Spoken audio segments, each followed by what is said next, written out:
Greetings and welcome to another episode of Coffee with Kiyonah. Cheers, and may you be blessed.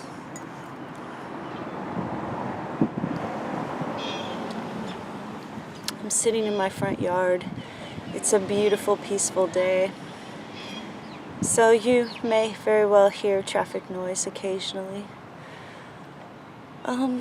What's on my mind today is walking a path. Walking a certain way through life and walking your talk.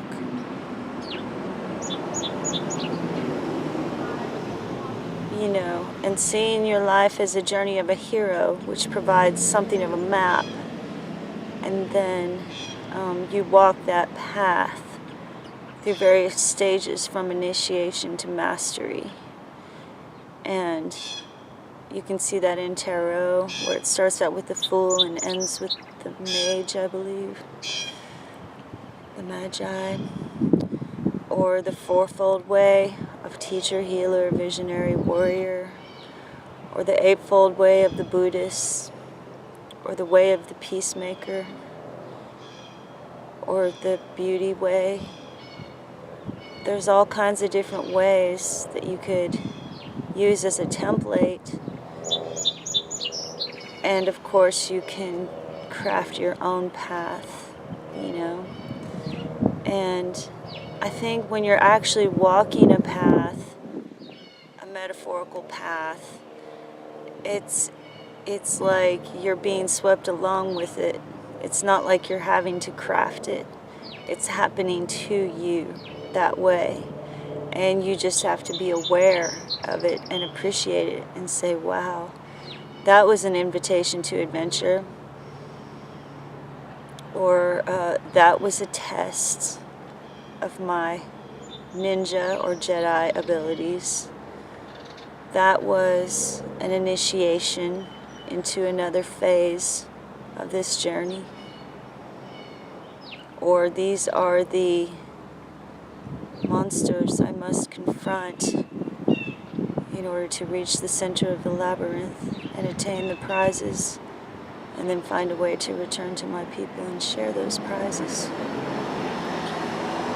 It's just a fun way to look at your life instead of it just being mediocre and average, And a lot of times if you plot out the major events in your life and you look at them as though they're not your facts, they're just facts, and you overlay the journey of the hero onto it, a lot of times you will see that that's exactly what happened in your life.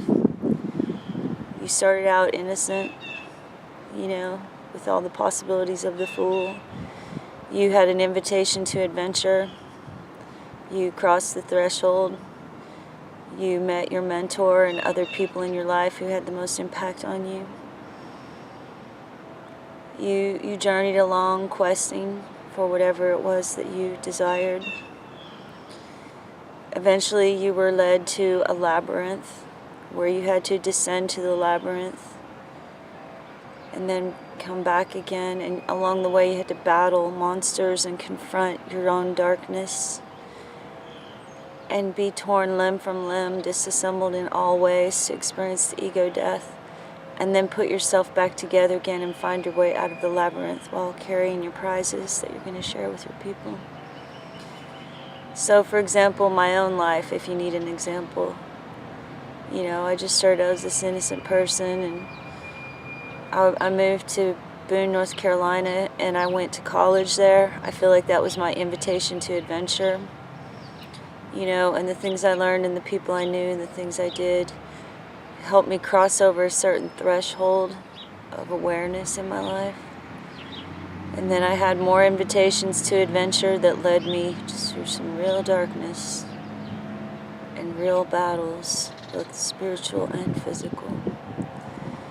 And as I went along on these experiences, I was always determined to be a spiritual warrior and to see this as a journey of a hero.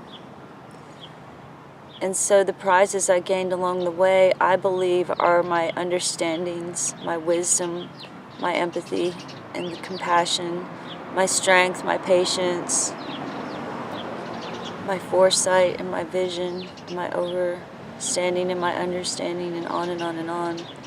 And now I'm sharing those with you, my people, my tribe. And so I think that when you walk a path that happens sort of spontaneously, or it's just happening to you, that it's probably in natural harmony with the greatest lessons you came here to learn, or the greatest things you came to do, the greatest wounds you came to heal. I've always had a core wound around the issues of family, and that's exactly what's always been tested, threatened, attacked, and so forth and so on. And healing, bringing healing as well. So those are the tests that I've had to contend with. Everybody has their own lessons and tests and initiations. I've explored a number of paths, definitely not a lot and not a wide range. I've tested the Eightfold Path of the Buddha. That's a very peaceful, kind way to walk through life. The Fourfold Way, as described by Angeles Arian, I like that a lot. Walking around the wheel as a teacher, a healer, a visionary, a warrior. Being aware of the physical, the emotional, the intellectual and the spiritual, the north, south, east, west, spring, summer, autumn, fall, and so forth and so on.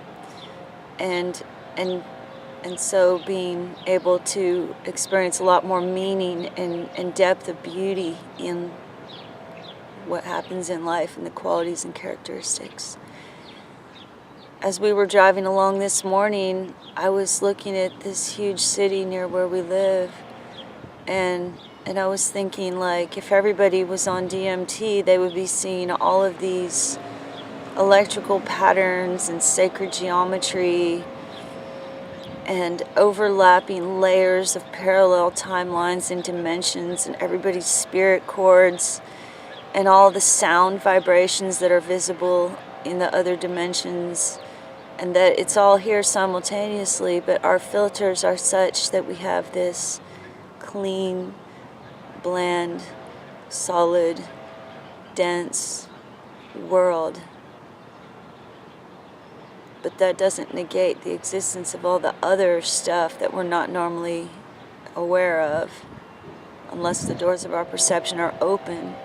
So walking a path tends to bring that to your mind much more frequently, that awareness. And then that makes you more sensitive to vibrations and to meanings and to messages. Makes you more sensitive. When you watch a bird, you're not just watching a bird. You feel like you're watching the life force animating this little feathered body and coming out as songs and, you know, cute little dances in the air and things, and that's their embodiment in this lifetime, and it's so sacred and beautiful. And then you might think about what kind of bird it is and what humans have conceptualized that to mean, or what it might mean to you. So walking a path is a very good thing to do.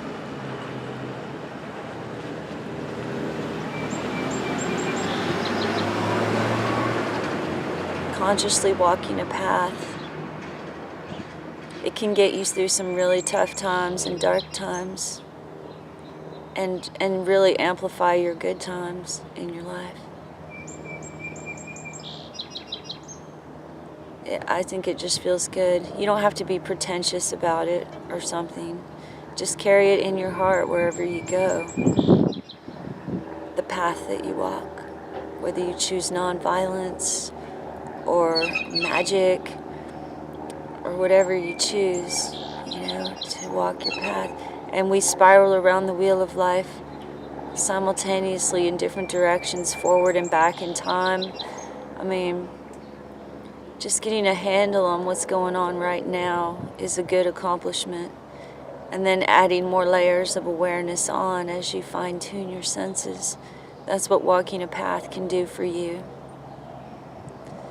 And as a human being, with the kind of mind that humans have, it feels really good to contemplate connections and meanings and think about stories and things that just give life a special feeling, you know, special meaning. And it's good to walk a path no matter where you are. I've been in jail for standing up for my constitutional rights before. And the first thing I did was draw on a piece of paper, "Welcome home," with a rainbow and clouds and things drawn with this little tiny pen on this lined legal paper. And I took 2 little splotches of toothpaste and put them on the wall right above my bed. And every time I saw it there in jail, I saw "Welcome home." And I wrote "Om" and some other things, and I drew like teepees and butterflies and things. Because I decided to walk my path no matter where I went, even into the depths of hell or whatever. And they all nicknamed me Hippie while I was in there. That was my nickname in jail, Hippie. So it was evident to other people as well that I was consciously walking this path, and I think they enjoyed it, you know. I think it brought a little bit of light into that place. So. Anyway, I'm going to wrap it up for today. It's just lovely sitting out here in the soft wind with the chirping birds and the beautiful blue sky. It's just beautiful. So, you be beautiful, be free, and be true to yourself. Be blissed and be blessed because you are. And as you go through your day, take care and take it easy. And I'll talk to you again tomorrow. Namaste.